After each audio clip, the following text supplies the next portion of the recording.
So good morning, everyone. Thank you for joining us today. This is our uh, August edition of the Bristol Culture and Heritage Mingle Spotlight Talk, and I'll explain what I mean by that in a moment. My name's Iona Keane, and I'm a trustee of the Southwest Federation of Museums and Art Galleries. I'm also a freelance interpretation consultant, and I know that some of you are joining us through the London Interpretation Network, which I'm a member of as well. So we're delighted to have so many of you joining us this morning from across the country. I know that we've got lots of our regulars with us as well from Bristol and Bath and South Gloucestershire and the surrounding area. But because we've got people joining from further afield, I'll just spend a couple of minutes explaining what the Southwest Federation is and what the Bristol Mingles are before I hand over to our speaker today, Finn White from Bristol Museum. So the Southwest Federation, it's a well-established heritage organisation in the Southwest, as the name suggests. The Fed, as we like to call it in the local area, acts as an umbrella organisation to support and represent the interests of museums, art galleries and heritage organisations in the region. It's rather like a regional version of the Museums Association. And we work in partnership with national organisations like the Arts Council, the National Trust, AIM, and of course the Museums Association, and also various universities across the region. So our members are both the museums and art galleries themselves and their staff, but also freelancers working in the sector like myself. And every year we run a conference, and we also run a spring and an autumn forum that have a different theme every season. So this year our conference is going to take place on the 1st and 2nd of October, and it's going to be completely digital. And the title, the theme this year is Interpreting, Curating and Combating the Climate Emergency. And we've got a really exciting lineup of speakers on the programme. And early bird tickets are still on sale, so I urge you to go and have a look at the Southwest Federation website and have a look at the programme and get involved if there's anything that interests you there. So I became a trustee of the Southwest Fed in September last year, and I act as the Bristol rep. So I run a monthly meeting for people working in the sector in and around the Bristol area. And every month we invite a different speaker to come and talk to us about a recent or an up and running project in the local area. So this talk was due to happen in May, but then lockdown happened, so we had to suspend our monthly meetings. So we normally meet in person in Bristol city centre. But actually I think having the talk today is much more relevant. I think the timing is right, and I'm really grateful to Finn for coming along and doing this digitally. Because obviously with the recent events in Bristol, the toppling of the Edward Colston statue, the Black Lives Matter movement and all the events that have been happening across the world, I think that Finn's talk the timing is right now really. So thank you, Finn. I'm going to hand over to you in a second, but before I do, I just wanted to explain how the talk is going to work. So you're all on mute, and I'm going to keep you on mute for the duration of the session. We will have time for questions after Finn's talk, but if you could share your questions using the chat function on Zoom, rather than me trying to field everyone and turn you off mute when you have a question. So feel free to pose your questions at any point during the talk when something occurs to you. And then when we get to the questions, I'll go through those questions and read them out for Finn to answer. And we'll try and get through as many as we can. We may not be able to answer all of your questions. So Finn White, thank you for coming along today. Finn is the Community Engagement Officer at Bristol Museum, and he's going to talk to us about Bristol's Black History project, which launched at the end of 2018. So over to you, Finn. Hi everyone. They decided to do lots of works next door to me today, so apologies if there's lots of weird power tool stuff going on in the background. Hopefully it doesn't interfere too much, but do put it in the chat if you really can't hear what I'm saying.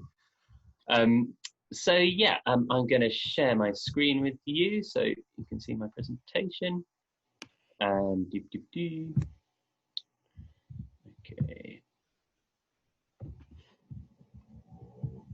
Okay. Can everyone see that okay? Yeah, lovely. Okay, yeah, so this is a version of a talk that myself and my colleague Faye delivered at the MA conference last year. So it's about our Black History Steering Group project. So yeah, my name is Finn White. I'm the engagement officer for communities at what is now called Bristol Culture and Creative Industries. Nice snappy title. Who we are. So we're sort of also known as the culture team. We're part of Bristol City Council. Our main museums are Bristol Museum and Art Gallery and MShed. If you're not from Bristol, MShed is a social history museum about Bristol, right on the docks in the city centre. Bristol Museum and Art Gallery has a real mix of things, art and Egypt and dinosaurs and fossils and all that kind of thing. We're also Bristol Archives. We have a number of historic houses, and there's also a film studio is now part of us as well. So this project, that right side of your screen may be blocked, so I'll let you know what that says there. This project was originally part funded by the Sankofa project, which came out of Liverpool Museums, which was promoting Black history in museums in the UK. So yeah, that's who we are. So I work across these sites, mainly Bristol Museum and Art Gallery and MShed. And what I'm going to talk about is a project which you can see here scrolling through, which is a series of online stories about Bristol's Black history. The image to the left there just shows you that this project was put together with external partners, a wide group of different people. So that's what we did, these stories about Black history. I'm going to talk you through how we did it, the process we went through and the impact that it's had. As Iona said, there'll be time for questions at the end. So we started with a problem, really. I'm going to talk you through partly from a, sorry, I'm going to get rid of that, partly from a community engagement perspective, but also from a digital perspective. So this project was a collaboration between my department and our digital department. So I'll explain what the need was for both. So yeah, one of the problems was a need for narratives around Bristol's Black history. So we'd had comments from Black partners, whether they were African Caribbean, African Somali, that our content wasn't representative enough, that people didn't feel like their stories were being told within our sites. Bristol has often been accused of whitewashing its own Black history. We didn't want to be part of that. This goes back from the transatlantic slave trade right up to huge social inequality today, and obviously much more recent events. I'm sure everybody saw in the news this year around Colston. But yeah, we didn't want to be complicit in this whitewashing of Black history. And we're facing we always face a real suspicion from certain Black communities in Bristol of the city centre cultural establishments, an understandable suspicion, I believe. But a lot of people, where I am right now in St Paul's area, there's a lot of people who won't go down to the docks where MShed is because of its associations with slavery. So there is suspicion there. So we wanted to try and get over that. Another thing was this huge online demand for Bristol's Black history. So when I'm talking about the digital bits in this presentation, I don't have all the knowledge that my digital colleague would have, so bear with me. But we could see through Google Analytics that a lot of people were searching for stuff like Bristol Bus Boycott and looking for Black history stories, and basically not finding them on our website. So lots of people wanted this content, but it wasn't there. We also have some sort of legacy websites. There's quite an old website called Discovering Bristol, which has a lot of stuff on transatlantic slave trade, which still gets, even though it's maybe 10 years old, I think, it still gets over 800,000 views a year internationally. So a lot of, it might be a lot of Black Americans looking into their heritage, but across the UK as well, a lot of teachers using that. So we know there was this demand there, but there's not really this accessible resource that people could easily get to. Um, the other issue was we were too white. Like a lot of museums in this country, we are not representative of the population of our city. The people who were helping decide which stories we tell were not representative of the stories we wanted to tell. So part of this was an acknowledgement that we couldn't do this ourselves, that we needed to invite external expertise in if we were to tell these stories properly. We also wanted to model this new way of working and devolving power. How can we share or even give up the power that we have to control the narratives that are shared? So that was the problem we had. I'm going to talk you through how it worked, what we did to solve that problem. So the first thing we did, we convened a panel of both external and internal experts. So in the most part, these are Black Bristolians with expertise either historically or in activism or around identity. They were initially people that we'd worked with before, so creatives, activists, historians that had worked on various projects with us before. So we pulled them together as a panel. What's really, really important about this project, was really important to us, is that they were paid. So many of these projects like this don't pay. It's not a huge amount of money, but we pay, I'll share with you how much we pay just for your reference. So we paid £210 per person. This is for about 14 hours over a year. So it works out about £15 an hour. And this is for attending 4 meetings physically and for commenting on a platform called Basecamp. So it's an online project management platform. But yeah, I think absolutely essential that people are paid for this. So we created this panel and then we had a website template built. This again was sort of a really important part of it, was that it actually had real functionality. We didn't want this just to be a sort of tick boxy thing. We wanted this to be a really usable thing that met an actual user need. So we had a website template built, which had to be really accessible. We didn't want to have to pay a developer every time we produce new content. We wanted it to slot new stories into this template very, very easily, where we can embed video, images, stories. It's sort of a copy of the Wellcome Trust's online stories. If you ever looked at those, they have a lot more money to develop them, but they're beautifully done.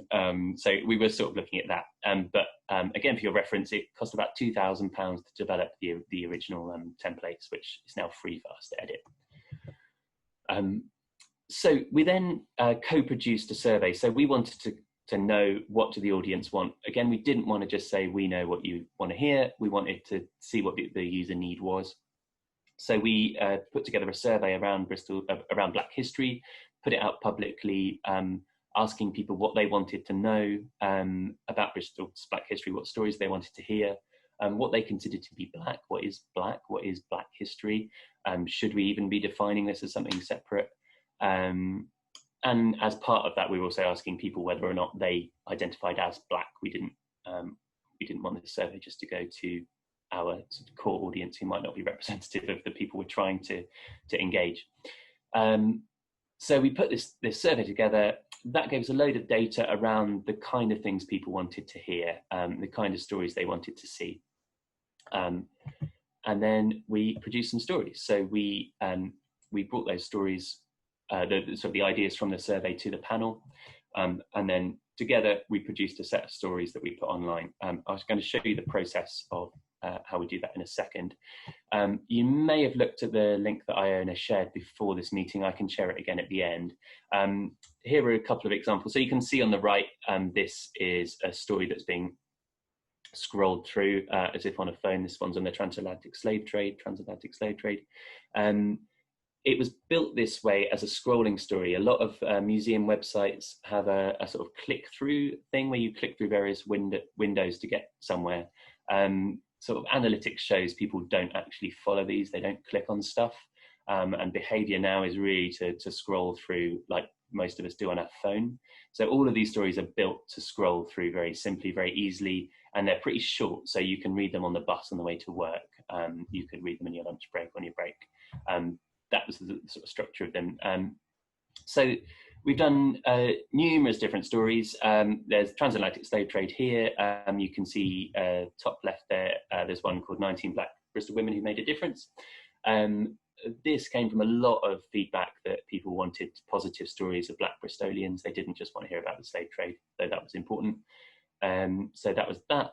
Blood on the Bricks, More Than Colston. This was pre-Colston, pre-Colston statue being pulled down. So it was really exploring, we're not just talking about Colston here, the built heritage surrounding Bristol's involvement in the transatlantic slave trade is all around us. It was a really, really popular story, that.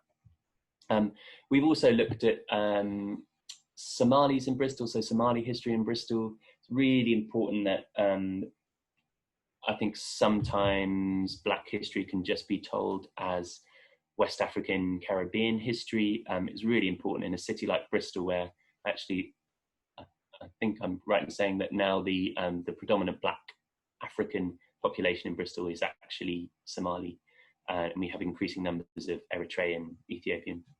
So there's also Somali stories on there.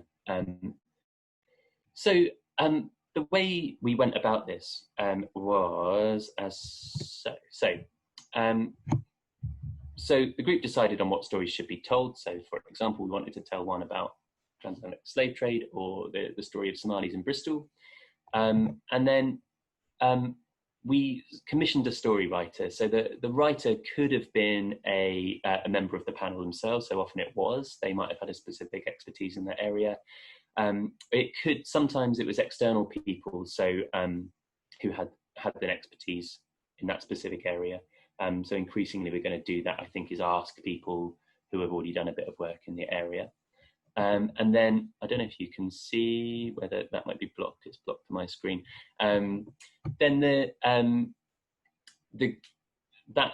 draft of the initial story writer wrote went onto our Basecamp. So this is our online platform, and everybody from the group got to comment on that. So it's a really democratic space. So that was all our external partners, but also curators internally could comment on the first draft and what they thought of it.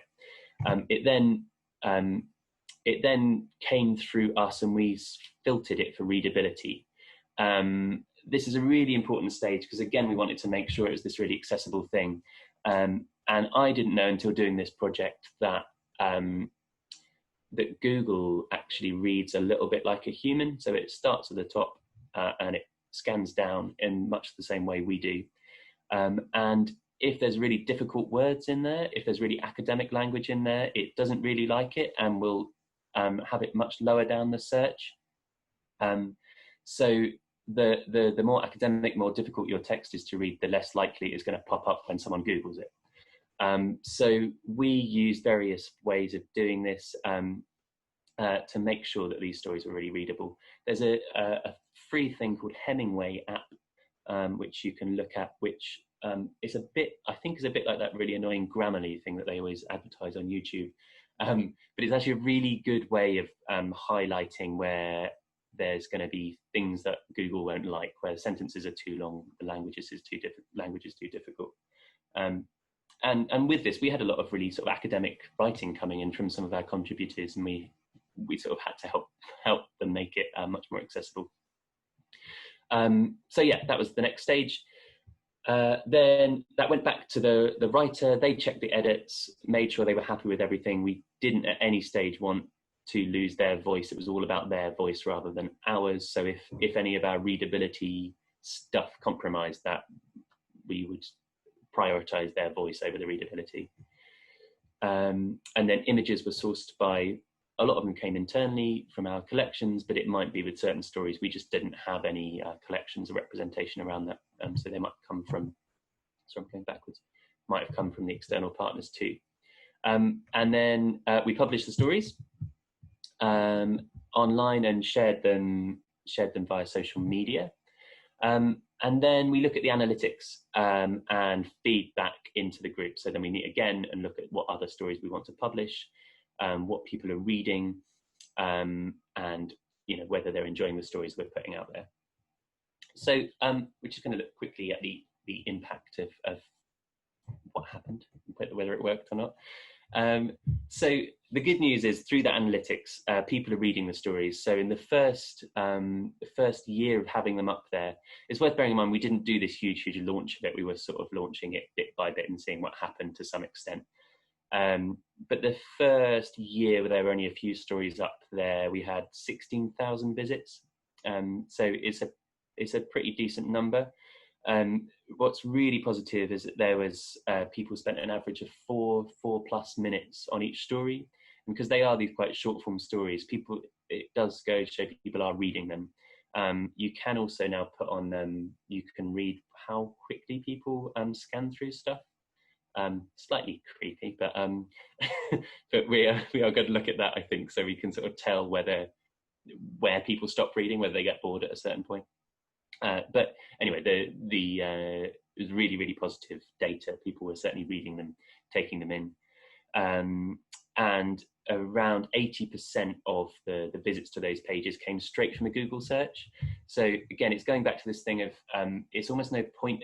It's quite hard to find on our website, but there's almost no point in having it on the website because it's not how people search. People will Google Bristol Bus Boycott or Colston. They won't necessarily go to a museum website to find that data, that information. So vast majority of them coming through a direct Google search.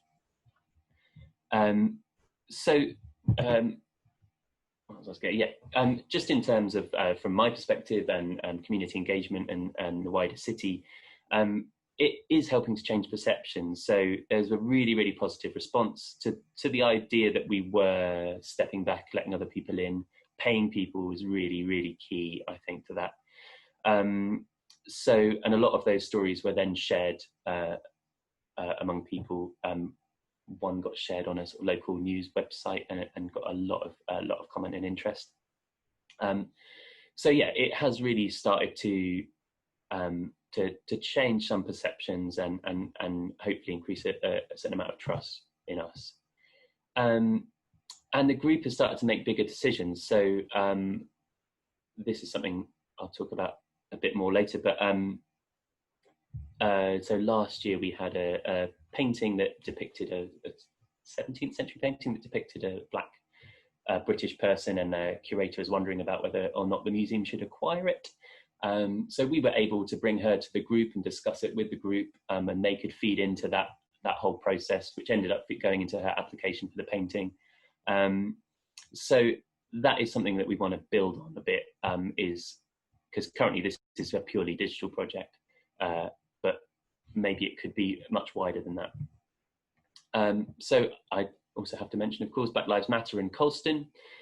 I chose this image. I think this was the most powerful image for me from the whole summer. I kind of love it because it is these people really taking control of this space and the narrative. These young black women have gone, right, this is ours now. And I think it's sort of what we really want to do with this whole project, is to just get out of the way and let people take control of that space and that story. A couple of them actually have contributed to this project. Jazz at the back has actually done a lot of the illustration that you'll see in some of these slides.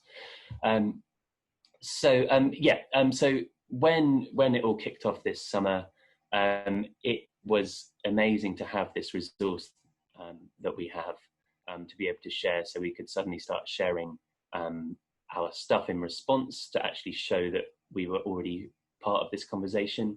Arguably not enough still, I would argue, but we had, so the transatlantic slave trade story had 15,000 views just in June alone, following the toppling of Colston. And again, average read time is 6 minutes, so that people have read it, have probably read it. And that's quite possibly 15,000 people who haven't ever read about Bristol's slave trade history. So that was amazing. And Black history was much more popular than any other topic on our website. So all of the top hits on our website were all our Black history stories over the summer. I haven't been able to check it again now, but it's maintained, it's been maintain quite high numbers for all of those pages. But yeah, the fact that we could actually react, we could actually had some content, because had this happened 2 years ago, there was nothing online really, and certainly not a lot in a lot of our sites that would have commented on anything that was happening in the city. And just in terms of what's happening with that, there's not a lot I can comment on at the minute in terms of what happens with Colston, because it's all wrapped up with the Mayor's office as well. But we're hoping that our steering group that we put together for this project can play a part in deciding how we as a service react to the statue and the sort of associated histories.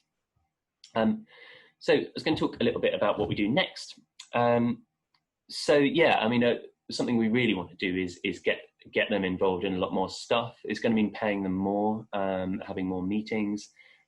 We're just trying to get that secured now. But why we can't use this exact same process really for writing interpretation for stuff in the museum, for deciding on acquisitions, for advising on stuff like the Colston statue, for example. We want to increase the diversity in the group, so we've got quite a good gender and age balance. We've got representation from African Caribbean, from West African, from Somali, and people who are British born, not British born. But we want to really keep enriching that. I think communities change a lot. There's a lot of Sudanese, for example, in Bristol today. Should we have some Sudanese representation in there? I think it's really important in Bristol. Black history has been dominated by the African Caribbean story, understandably, because that's been very much its history, but that's really changing, and I think we have to acknowledge that there's only one Black history in this city. So yeah, we also want to do other stories like this for other underrepresented groups. So if we can find the capacity and funding, I can talk about doing sort of LGBTQ plus stories, and stories around disability as well in a similar model. And digitally as well. Again, I don't understand all of the things that go on digitally, but yeah, we are going to add scroll tracking apparently, so that we can see where people read. We're going to embed them a bit more effectively into the website, and try and get them out on social media a bit more effectively. We want to run writing for the webs sessions for the people we work with, because a lot of them have really appreciated that. Actually, a lot of people were really used to writing very academically, and it's been a really positive thing that we've been able to give, actually, is to say, how can we make this more accessible? And people have really appreciated that. But yeah, I think we mustn't forget that we haven't solved any problems yet. The long-term aim has to be diversify the permanent staff, so that it's not me in 5 years delivering this kind of project. And we hope the increasing diversity of our voices in our decision-making processes will lead to some sort of institutional change, and help people who feel excluded from our museums and the stories we tell have a much greater ownership of them. So yeah, and because you basically have been listening to a white man telling you all of this stuff, we've put a quote in at the end here from one of our Black History steering group. I don't know if this might be blocked on your screen. I'm going to read it to you. This is from Kofo, who's one of our contributors. And one of her pieces says, "Progress relies upon negotiation of power between those that need it and those in a position to give it. Such a negotiation includes the stories our communities tell and the ways they wish to tell them." Yeah, that link there, which I can put into the chat in a minute, will take you to, I don't know if you can, I think you should be able to see that. Will take you to our stories page. These are not all Black history stories on here, but if you click on one of them, you can see we've started putting authors in here. We didn't have that originally, to make it much more voiced. But if you go to the bottom of any of the Black history stories, you'll find links to other stories. related to it. So there's, I think it must be nearly 15 on there now, and we're about to publish another couple. Anyway, how can I get back to my screen? Anyway, yeah, so if you've got any questions, I mean, obviously you can ask questions in a minute. If you've got anything you think about later, my email address is there, as is Faye's. So Faye's the person who's worked on the digital side of it. If you're interested in that side of it, do drop her email. She's currently on maternity leave, so it might take quite a while for her to get back to you. Or you can ask me an email and I can see if I can find out the answers to it. But yeah, she's more of the digital side than I am. So yeah, if you have questions, Iona, I don't know if you want to say anything. Yeah, no, thank you, Finn. That was really fascinating, and I certainly was one of those 15,000 people who used those web pages in June when I was doing some homeschooling for my son on Bristol's Black History. So very useful resource, and really great to hear how you got to that stage and the sort of process behind the project, which I certainly wasn't aware of before. So I can see that we've got some questions in the chat. I'll just try and read them out in order of appearance. So there's a question from Rosamond. She says, with the stories, did they have to link to your collections? Which was actually something I was thinking as I was listening to your talk. So did they have to link to your collections? And how did that work with the storytellers that were commissioned? So I guess what sort of access did your storytellers have to the museum's collections during that process?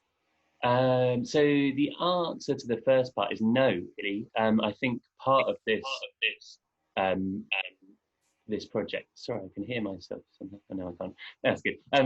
A part of the project really was acknowledging that we didn't have representation of these things. So, for example, St Paul's Carnival. If you're not from Bristol, St Paul's Carnival is like Notting Hill Carnival. 100,000 people on the street, massive event, huge event in African Caribbean calendar in the southwest. If you look on our online catalogue, we have very, very little on it. There's not really any stuff, and this is the problem. So actually, it doesn't have to relate to our collections because I think it needs to make up for a lack in our collections, personally. So yeah, the other ones have related more so to those collections. So far, they haven't particularly been around specific objects. So yeah, that might be something that happens in the future. I think it would be quite an interesting thing to happen in the future. But yeah, so far it's really been stuff that's not been represented in the collections. Okay, great. So how did you select the stories in the first place then? If you weren't starting with the collection, was it was the panel that decided, that came up with ideas for stories, and then you would decide, or was a committee, which ones to go with? Or so it started with this survey that we put out. So we put this survey out saying, what kind of stories would you like to hear? We had lots of options around stories of pre-colonial Africa, or specific Black history stories in Bristol, or positive stories, or current contemporary role models, or anything like that. So that came, we had, I can't remember, it must have been 200 odd responses to that survey. So we had a sort of long list of the kind of things people wanted to talk about, and then the panel took that long list and prioritized and looked at stuff that we could easily respond to, and already had some of the content for. So yeah, that's how the stories were commissioned, and that's continuing now. So I think we'll put out another survey at some point, but we still have a pretty clear idea of the kind of areas people want to hear about, and quite a backlog of ones that we haven't been able to get out yet. So there's still, for example, there's a lot of people wanted to hear more about the Somali community. So there's currently another one about to be published around Somali identity, Somali tribalism in Bristol. But yeah, it all came originally out of that survey, and then was sort of filtered by the panel. Thank you. I think it's interesting if that then subsequently influences new acquisitions to the collection. You mentioned the painting that was, has it been acquired, the painting that you talked about? Or? Yeah. Okay, fantastic. Yeah, it has. It's called The Young Catechist. I don't know if there's anything online about it yet, but yeah, that was really really interesting. It was interesting actually because I'd seen the painting and personally found it um, like borderline racist. I really didn't like it, and we put it to the group. But actually, they saw that actually some of them agreed, but thought that it was important to acquire in order to tell the story that it tells. Really, so yeah, it was quite interesting. What they came out with was different to what I came out with. It proved exactly why we should have them there and shouldn't be people like me deciding it. So moving on to the next question from Ruth Gard. Did you actively seek out Black writers for the text? And how many people were on the panel? And can you talk a bit more about those people on the panel? Yeah. So yes, we did seek out. We do seek out actively seek out Black writers for the text. I think the exceptions are where it's someone is the expert. So, for example, Madge Dresser, who some of you will know, I'm sure, is a white American historian based in Bristol, but has been working on Black history in Bristol for years, is the expert in Bristol bus boycott. So she wrote our Bristol bus boycott story. So where there's the best greatest expert is not Black, then I think we've used them. But yeah, the point is to create space for Black voices. And what was the other part of the question? So how many people were on the panel, and can you tell us a bit more about them? Yeah, so I think we had started with 6 or 8. I think we have about 10 now. So we have, Madge Dresser is one of them. We have Michael Jenkins, who's a filmmaker, local filmmaker who does a lot of socially engaged film work, has worked with us a lot. We had a student called Teo Lewin Turner, you may have come across. I think he's going to manage us all at some point. He's amazing. But he was doing a project with us around the legacies of slave trade already. Kofo, who you saw the quote from, who again is a history student but has been writing for local papers as well. So she's had some sort of journalistic stuff. Who else have we got? Nazra Ayub, who is a Somali activist. She was part of the big sort of FGM activism thing that got national coverage a couple of years ago. Also writes about Somali identity. And then we have, who else do we have? I can't think who we've got on there. It's a real, basically a mix of creatives, writers, artists, historians, activists, and then also people who work for us as well. So there are present at those meetings. We'll always have someone from my team, the participation team, and normally a world history curator or one of our history curators. So often an archivist as well. Yeah, hopefully that. Fantastic. Are there biographies all on the websites if we wanted to go and find out more?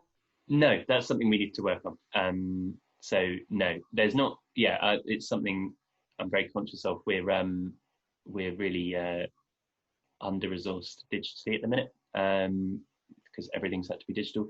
But yeah, we need to have that sort of page. We don't really have a page saying this is what this project is and these are who the people are, which I think would be really useful. So no, not yet. Great. So a question from Laurie Strike. Would you recommend this model for working with other groups regarding EDI? Sorry, EDI? Laurie, I'm going to unmute you. Oh, well, could you put it on the chat? Oh, there you are, Laurie. Equality, diversity and inclusion. Thank you. So you did actually, you sort of answered that already about the same model with disability and LGBTQ+. I think we'd love to, basically. And young people as well, I think would be really good. So yeah, I think it's a really, really good model for for telling those stories and doing it quickly. I think that's been the really nice thing about it, is that we've been able to do it because we're doing it digitally. We could change stuff really, really quickly and get it out there really, really quickly. Whereas I don't know where everyone else works, but trying to change an actual display can take literally years. I possibly shouldn't, but it does. So yeah, yeah, definitely. We'd love to do that if we can get the capacity and the resource to do it. I don't see why we couldn't do it for all sorts of underrepresented narratives. I mean, women's history in Bristol as well is massively underrepresented in our collections, I'd say. So, yeah. Lovely, thank you. So a question from Beth Morafon. Hi, is the panel the History Commission in Bristol, or is it something else? Thanks. I think you partly answered that with the previous question, but could you, for people outside of Bristol, well, I know you're not part of the History Commission directly, but could you tell us a bit about what the History Commission is, and as far as you know? I know that's outside your area, but... Yeah, sorry, there is confusion around this, even internally. Yeah, so no, it's a different thing. So our panel is we need to give it a clearer name, but Black History Steering Group within the museums. The History Commission has been set up by Marvin Rees, the Mayor of Bristol, to look specifically at what happens to the Colston statue and stuff around that, and how we can look at the sort of associated histories. They are external to us, though I think at least Madge Dresser is on both panels. But yeah, it has kind of David Olusoga and Olivet, surname I keep forgetting, on it. So that's a separate thing set up by the Mayor's office to look specifically at the legacy of Colston. There is also another council-run thing that the Deputy Mayor set up last year called the Legacies Group, which is around the legacy of transatlantic slave trade in Bristol. So there are three groups. It's slightly confusing. I think the more we can get them working together, the better. But to date, really, our group has been to develop these stories for the website. Like, that's basically what their remit has been. They're not. We're not pretending they're this sort of citywide advisory group. They have been to produce these stories. But yeah, hopefully we can combine the groups and get it working across the city a bit more effectively.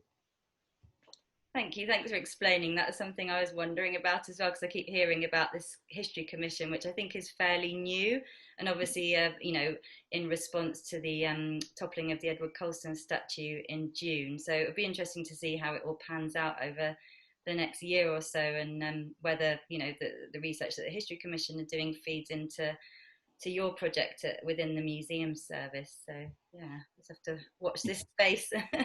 So yeah. A question from Emma Pegram, who I know works in visitor research. So her question is about the research that you did around this project.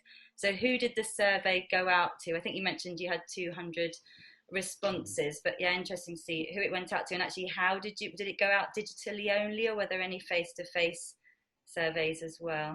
It was purely digitally. Partly with this project, we were producing a digital product, so there was sort of, if people weren't going to access it if they weren't digitally literate anyway. So yeah, we thought it was an appropriate way of doing it. So we put it out via social media, but we were quite aware that our social media followers again is equally unrepresentative of Bristol as our staff are probably in lots of ways. So we also sort of sent it directly to a lot of Black history groups or Black-led groups in Bristol. And because we already had this panel as well, who were quite representative of different groups and have quite a lot of connections, they got it out via their networks as well. I mean, it could have gone wider. And next time, yeah, we'll look at doing that. And it might have been interesting actually to go and set up stalls in certain community events and chat to people face to face and get them to do it there and then, because we did, I can't remember exactly what the breakdown was. I think it was around about 50% of the people who responded identified as Black. Yeah, so yeah, it's a decision to make who do you listen, whose voice do you listen to more in that context. Mm-hmm. Anyway, yeah. Thank you. I'm going to throw in a quick question as well to do with visitor research. So you sort of mentioned that you're watching the data analytics coming through the use of the web pages and and that side of things, that sort of quantitative side of things. But are you also doing any summative research, any qualitative research to follow up on, you know, how people have found the content and what they found useful or what's lacking? Or is that still in the pipeline? Yeah, it's still in the pipeline. Yeah, so yeah, not as yet. Yeah, and it's probably, yeah, I don't know. It's because I'm one of the main digital person in this is on maternity leave, and and because I'm sure other people have found it, because the whole organisation, any output we're putting out is now digital. It's just, you can't progress anything that we're trying to progress from before. Currently not. Okay, thank you. So a question from, I can't see their name, so I'll just read the question out. How did you navigate conflicting expertise? So where experts disagreed, I guess this person's referring to experts on the panel. We haven't really faced anything yet where there's been any great disagreement. I think so far most of the stories have been relatively well known within the sort of areas of Black history study. So we haven't done anything massively controversial. We're about to publish this story on Somali tribalism. I don't know if anyone knows anything about that, but there is a part of Somali communities across the UK who you might not give someone a job because they're of a different tribe to you, or not marry your daughter to someone because they're of a different tribe to you. That I think may have some kickback from some corners of the community. What our plan with that really is, if someone completely disagrees, then they can write a story. They are authored, so most of the ones that are really in any way controversial, they have a photo and the name of that person. It's their voice. And I think if we have something that's completely different, let's do both. Let's have those different voices. I think it's a really nice opportunity to do that. Great, thank you. And the question was from Sharon Willoughby from Kew. So thanks, Sharon, for okay, so the next question is from Ruth Yoxon. Did you also work with schools on producing these stories, or do you have future plans to work with schools on teaching Black histories, whether for guidance or for support? No is the answer to the first one. We didn't. We had so one of our learning team often attended the steering group meetings and is part of that. So there have been connections made there. It's really not only because we sort of haven't got around to it and haven't had the time to do it. This whole project really started out of a fairly informal, like, should we just do something different? Should we just try and get some people in and get some more stories out there? So we're sort of retrofitting it with actual structure. But yeah, we haven't done that. We have tried to make them accessible to school age children, and the ones that are, some of them are more academic and more of a discursive piece, which we haven't bothered tampering with much. But stuff like Bristol bus boycott, is we've tried to make that accessible to school age children. So yeah, I mean, I think it would be great to work with schools going forward. There's no plan at the minute, but yeah, if we can further formalise it and get people involved, it would be great. Yeah, so far no. Fantastic. Yeah, and I think I mentioned that I did actually use the Bristol bus boycott pages in my homeschooling programme with my son who's in year 3, and actually ended up sending it to the school and saying, you know, this was in June, straight after the Colston statue was taken down in the Black Lives Matter protests, and I sent it to the school and said, you know, you need to be putting some homeschooling resources together, and sent the links to your pages. So it was really useful information. So it'd be great to see you link that up with schools in Bristol, and, you know, make it more of a formal part of the of their Black history teaching. Yeah, no, it's a really good point. It's actually an interesting thing about the data from this sort of, we had this old legacy website that has a lot of stuff on TST, and the spike in use is almost entirely Monday to Friday and school holidays. So it's massively used by school groups in America as well as the UK. So yeah, it's a really important connection to make. Yeah, it's great to see that demand. So we've got just under 10 minutes left, so we'll try and get through as many of the remaining questions as we can. So a question from Harriet Stigner. Are you sharing these stories in newsletters with members and supporters so that they're promoted to people who may not be actively searching for these narratives? That's a great question. Yeah, it's a good question. Yes. Yes, I think we are. Yeah, I think it is a really good point. We haven't gone to one of our sort of big events where we have a lot of our funders there and talked about it, but it's a really good point. We should, and you're right, a lot of those people, quite possibly aren't actively searching for it.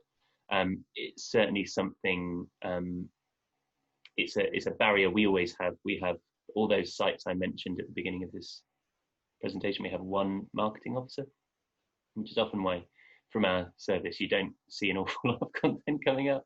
But yeah, I think it's a really good point. We should definitely do that. I guess your talk at the was it at the MA conference last year? Yeah. That would have helped to promote the project and get that sort of wider audience. Yeah. Another question from Laurie. Following on from Ruth's question, would you be able to link with the One Bristol curriculum and create greater traction for that? Which I think we've sort of answered in the previous question as well about linking in with the curriculum. I don't know if there's any more to add on that, Finn. No, I think again, good. That would be great. And then the last question is from Sarah Hughes, who I think joined. I think Sarah, you joined slightly later, so you might have missed the part of the presentation where Finn mentioned what the writers are paid. But if you could tell us again, Finn, that would be great. Yeah. So the writers get paid £100 a story. It might be. Sorry, I'm just going back to just double check what the rest of the figures are. Yeah, it's normally £100 a story, but that's given the assumption that they have done the research or have probably half written it anyway. They might have written a paper or an article somewhere else or have done it for their dissertation. So if it's a completely new piece, we've paid a bit extra. We've got a video we're currently producing, which we're paying extra for because it's in video form. And just the payment for the panel just for advising is £15 an hour. So it works out about £210 an hour for 14 hours a year. So that's commenting online and commenting in the meetings. People have been happy with it so far. I mean, yeah, it'd be nice to pay more and pay them for longer and have them involved in more stuff. But yeah, that's what it is at the minute. Thank you. Yes, sorry, you mentioned how much the panel were paid, I think, in your talk, not how much the writers were paid. So that's my mistake. I've got a question about what sort of brief are the writers given? Like how much sort of freedom are they given with these stories, and how much do you sort of direct what sort of content you need from them? Yeah, as much freedom as possible. Where we come in is in making it as accessible as possible. But it's really, we're really trying to leave it up to that person, because I think otherwise it gets away from the whole point in doing this, is that actually we shouldn't be deciding. We as a museum shouldn't be deciding it. So the group together will come up with some sort of idea, but it's often it's normally worked. Say that we wanted a story on the Windrush generation, say, and then we had a writer who was willing to do it on Windrush and music, and we're like, okay, right, great, you do that. So we didn't define that it had to be on Windrush and music. So yeah, we're, as much as possible, we are letting the writer do their thing, and deciding what they think is relevant. The Somali tribalism one, I mean, that was not a subject that any of us knew anything about, other than the person who had suggested it. Everyone had agreed that you should have some more Somali stories, but yeah, she said this is a thing we need to write about, so we went with that, basically. Fantastic. Okay, so I think we've got through all of the questions now. It'd be interesting to see You know, once the Bristol Museums open again, I think you mentioned that the museums might be opening in September, whether in the future there would be any plans to make this project that's obviously been on a digital platform to bring any of that learning and those stories into the museums, into the galleries through, you know, not necessarily just for schools, but also for a whole range of audiences through sort of more live interpretation or the education program. Have you got any plans to do that? I would, yeah, I would love that. I mean, I think it's a really good model for doing any kind of interpretation. And I do think there's a danger with this project that we could be seen to, yeah, we're doing the Black History over here, but it doesn't interfere with our main thing, which is our museums. And it's sort of siloed still.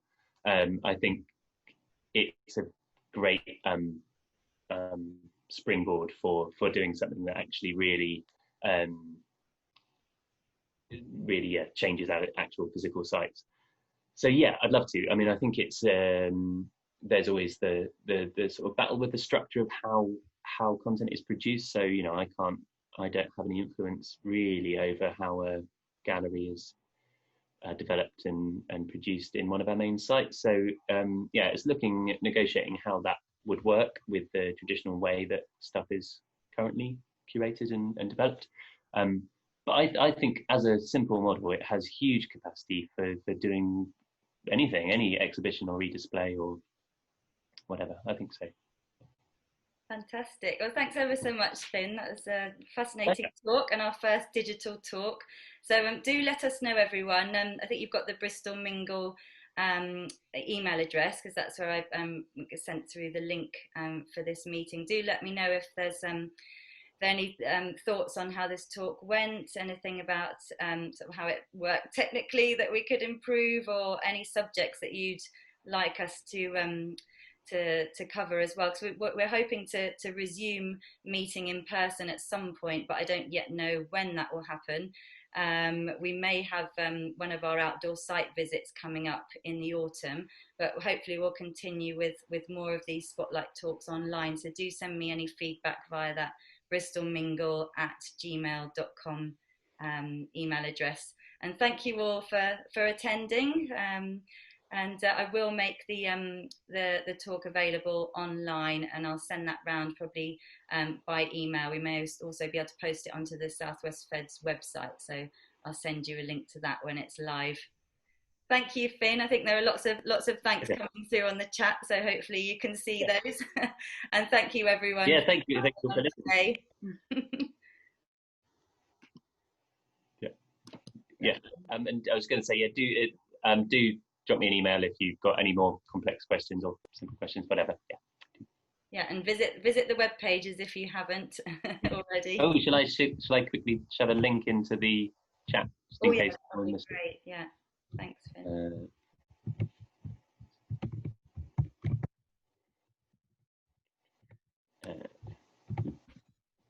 Sorry, nearly there. Yeah, that should take you to all the stories, and then you can find the Black History ones in there. Fantastic. Thank you. Okay, I'm going to end the meeting now. So have a good day, everyone, and a good week. Bye. Cheers.